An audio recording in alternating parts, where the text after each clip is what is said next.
بسم اللہ الرحمن الرحیم والذین یرمون ازواجہم والذین، اور جو لوگ یرمون تہمت لگائیں ازواجہم اپنی بیویوں کو، اپنی عورتوں کو، اپنی بیویوں کو تہمت لگائیں، ولم یکن، اور نہ ہو، ولم یکن لہم، اور ان کے پاس نہ ہو، شہداء، گواہ، اور جو لوگ اپنی بیویوں کو تہمت لگائیں اور ان کے پاس ان کے لیے کوئی گواہ نہ ہو، الا انفسہم،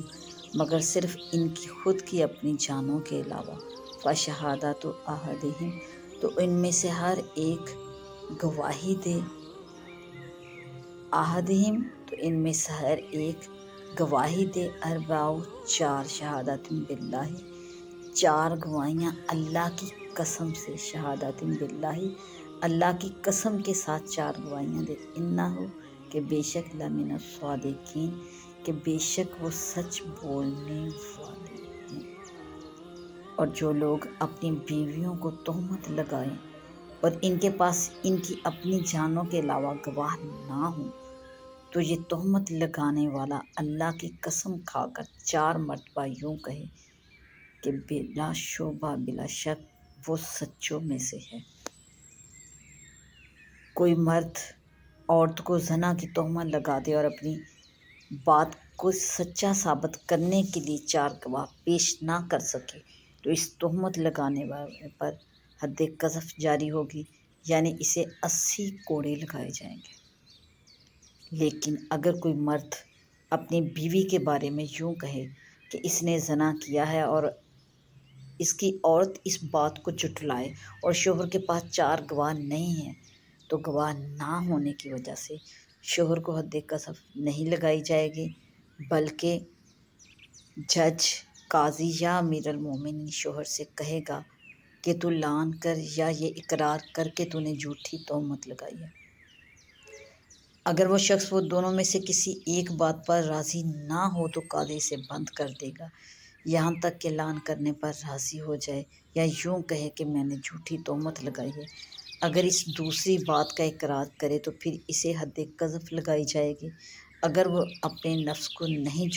جھٹلاتا، اپنے آپ کو جھوٹا نہیں کہتا اور اسے برابر اسی بات پر اصرار ہے کہ میری بیوی نے زنا کیا ہے، تو قاضی دونوں کے درمیان لعن کرنے کا حکم دے گا۔ لعن کا طریقہ کچھ اس طرح سے ہے کہ مرد کھڑا ہوگا اور چار مرتبہ یوں کہے گا، اشہد باللہ انی لمن الصادقین فیما رمیت ھذا من الزنا، میں اللہ کو گواہ بنا کر قسم کھاتا ہوں کہ میں نے اس عورت کے بارے میں جو کہہ رہا ہوں کہ اس نے زنا کیا ہے، میں اس بات میں سچا ہوں۔ یا پھر پانچویں مرتبہ یوں کہے کہ لعنت اللہ علیہ ان کان من الکاذبین فیما رمی ھذا من الزنا، کہ اس عورت کے بارے میں جو میں نے کہا ہے کہ اس نے زنا کیا ہے، اس بارے میں اگر میں جھوٹا ہوں تو مجھ پر اللہ کی لعنت ہو۔ پانچویں مرتبہ جب یہ لفظ حاضی اس عورت کے الفاظ ادا کرے تو ہر مرتبہ عورت کی طرف اشارہ کرے۔ جب مرد پانچویں مرتبہ یہ الفاظ کہہ چکے تو اس کے بعد عورت چار مرتبہ کہے کہ اشہد باللہ انہ لمن الکاذبین فیہا رمانی بی من الزنا، میں اللہ کو گواہ بنا کر قسم کھاتی ہوں کہ اس مرد نے جو مجھے زنا کی تہمت لگائی ہے، اس بارے میں یہ جھوٹا ہے۔ پھر پانچویں مرتبہ یوں کہے،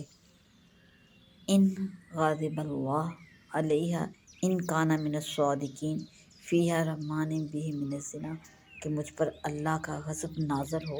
اگر یہ اپنے اس بات میں سچا ہو جو اس نے میری طرف زنا کی نسبت کی ہے۔